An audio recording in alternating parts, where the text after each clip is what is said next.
he had a knife.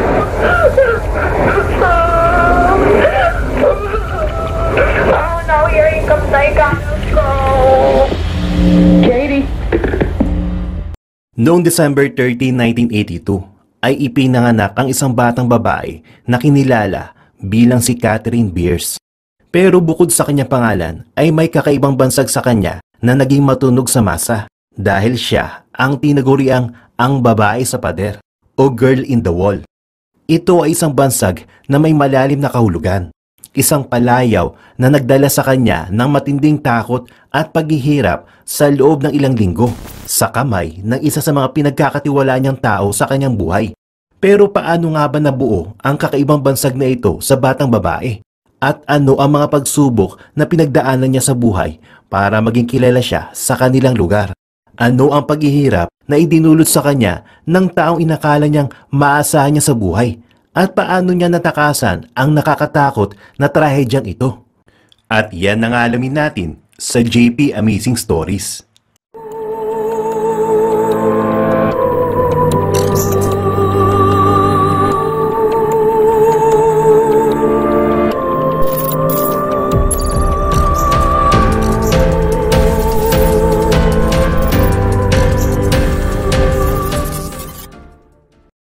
Ipinanganak sa pagitan ng Pasko at Bagong Taon noong 1982 si Catherine Beers o mas kilala bilang si Katie. Si Katie ay lumaki sa piling na kanyang nanay na si Marilyn, kasama na ang kanyang stepbrother ni si John. Ang kanyang tunay na tatay ay hindi na niya nakilala simula nung ipinanganak siya. Siya kasi ay produkto ng one night stand. Pero noong magsimula na magkaroon ng isip si Katie, ay pansin na niya ang kakaibang trato sa kanila ng kanilang nanay. Madalas ay iniiwan lamang sila nito sa kanilang bahay at hindi rin binibigyan ng sapat na pansin. Hindi tulad ng ibang mga magulang na tutok sa kanilang mga anak habang maliit pa lamang ang mga ito.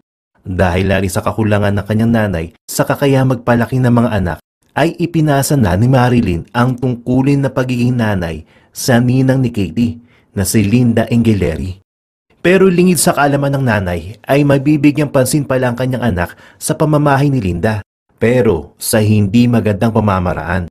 Araw-araw ay iniiwan ni Marilyn ang kanyang dalawang anak sa bahay ni Linda, kasama na ang asawa nitong si Salvatore. At sa loob ng pamamahay ni Linda ay naranasan ng magkapatid na Katie at John ang mga bagay na hindi nila inakalang dadanasin sa kamay na kanilang ninang. Habang nasa puder namang Engeleri, si Katie at ang kanyang kapatid ay naging personal na utusan ni Linda. Ang kanilang presensya sa loob ng bahay ay naging malaking tulong para sa kanilang ninang, kung saan naabuso naman ito ng husto. Mula sa simpleng paghuhugas ng pinggan, pagluluto o kahit anong iutos nito ay dapat nasundin ng magkapatid. Pero sa kabila nito ay hindi pa doon nagtatapos ang kalbaryo ng magkapatid.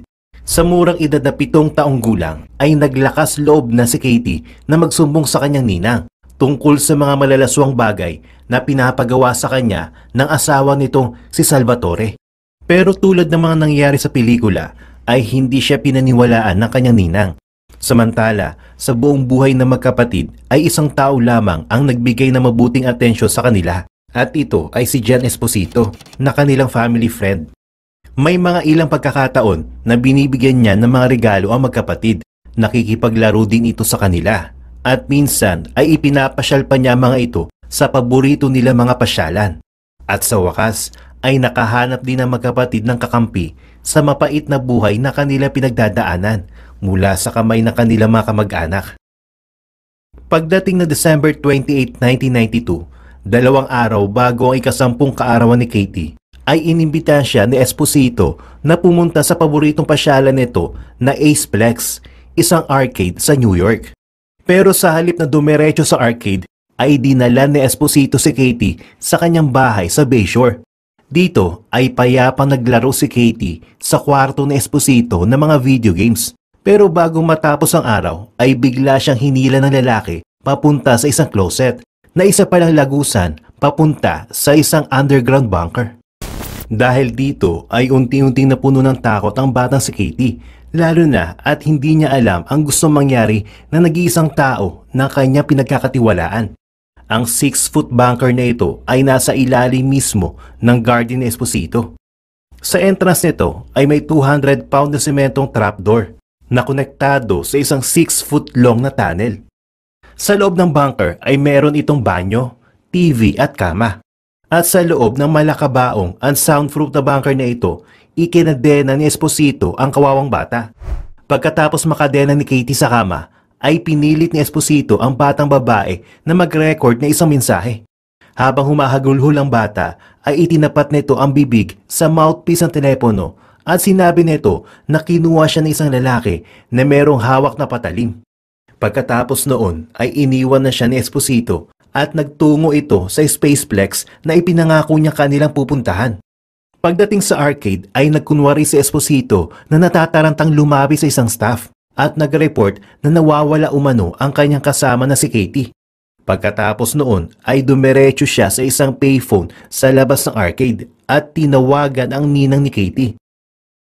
Nang sagutin ni Linda ang tawag ay plinay naman ni Esposito ang recording ng pagmamakaawa ni Katie, kung saan nalinlang nito si Linda sa pag-aakalang kausap talaga nito ang bata. At dahil sa report na ginawa ni Esposito sa arcade, pati na rin ang nakarating na balita kay Linda, ay idinulog na nila ito sa mga pulis upang mahanap ang nawawalan si Katie. At dito na nagsimula ang kalbaryo ni Katie. Dahil sa tuwing binibisita siya ni Esposito sa kanyang bunker, ay pinagsasamantalahan siya neto. Hindi nagtagal ay lumambot naman ang pakikisama ng kidnapper sa kanya. At tulad ng dati ay dinadala na siya neto ng mga laruan. Hanggang sa mapakiusapan na niya ito na bigyan siya ng mga pagkain, kumot at iba pang mga bagay. Hinahayaan na rin ni Esposito si Katie na maglibot sa labas ng bunker sa tuwing nandun siya. Pero muli niya kinakadena ang bata sa maliit na bahagi ng bunker sa tuwing aalis na ito. Isang araw, habang wala si Esposito, ay sinubukan ni Katie na maglibot para tignan ang paligid ng malakabaong na kanyang kinalalagyan. Hindi naman siya nabigo at nakakita siya ng mga susi kung saan dali-dali niya dinampot ang isa sa mga ito at itinago sa ilalim ng kanyang unan bago pa makabalik ang lalaki. Samantala, sa pagbalik ni Esposito ay nakiusap siya kay Katie na kukuhanan siya nito ng litrato habang natutulog. Nang tanungin ni Katie kung para saan ito, sinabi ni Esposito na ipapadala niya ito sa mga pulis para palabasin na patay na siya at hindi na siya hanapin pa ng mga ito. Ito ang nag-iisang bagay na hindi gustong mangyari ni Katie.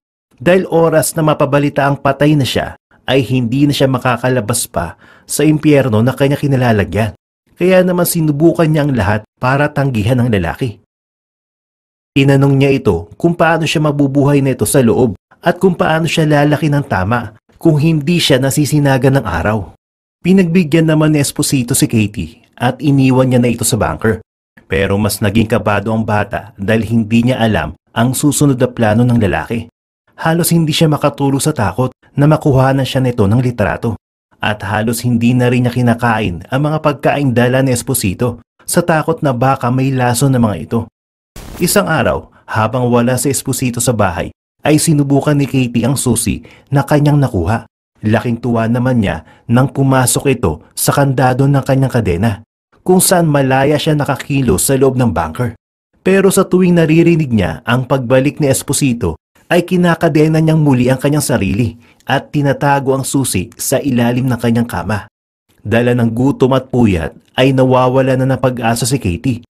Pero muling nabuhay ang kanyang determinasyon nang mapanood niya sa TV ang balita tungkol sa kanyang pagkawala. Ayon sa mga pulis, ay suspect umano si Esposito sa kanilang imbestigasyon. Ito ay dahil sa mga witness sa Spaceplex.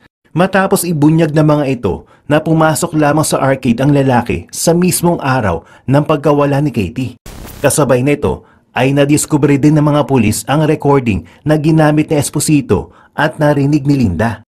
Dahil dito, 17 araw ang makalipas, January 13, 1993, ay si Esposito na mismo ang umamin sa kanyang nagawang krimen. Ito na rin ang araw kung saan ipinaliwanag ng lalaki sa mga pulis ang step-by-step niyang plano mula sa pagbuo ng bunker hanggang sa pagkidnap kay Katie.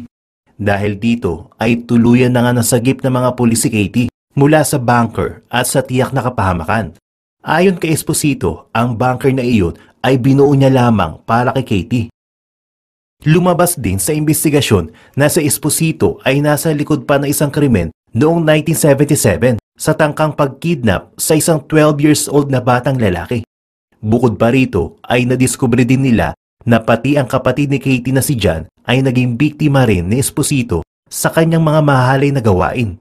Dahil dito ay sinampahan ng kasong kidnapping si Esposito noong June 16, 1994 at sinintensyahan ng 15 years hanggang habang buhay na pagkakabilanggo noong July 27, 1994 kung saan ikinulong siya sa Sing Sing Prison sa New York. Noong 2013 naman, nang makitang wala ng buhay ang katawan ni Esposito sa loob mismo ng kanyang kulungan. Habang ang tito naman ni Katie na si Salvatore ay sinampahan din ng kaso na kanya pinagbayaran sa loob ng 12 years sa kulungan, kung saan namatay din ito sa loob ng bilangguan noong 2009. Samantala, pagkatapos ma-rescue, ay dinala si Katie sa isang ampunan kung saan siya ay nakahanap ng isang pamilya na tumanggap at nagmahal sa kanya. Noong 2013 naman, matapos mapabalita ang namatay na si Esposito, ay lumabas na sa publiko si Katie para ipaalam ang estado ng kanyang buhay. Napag-alaman na meron na siyang asawa at 2 anak noong mga panahon na yon. At ang kanyang karanasan ay isinulat niya rin sa isang libro at ibinenta sa mga bookstore. Sa huli, kung sakaling makahanap ka man ng kapayapaan sa piling ng isang tao, ay wag na wag kang susunod sa lahat ng kanyang kagustuhan.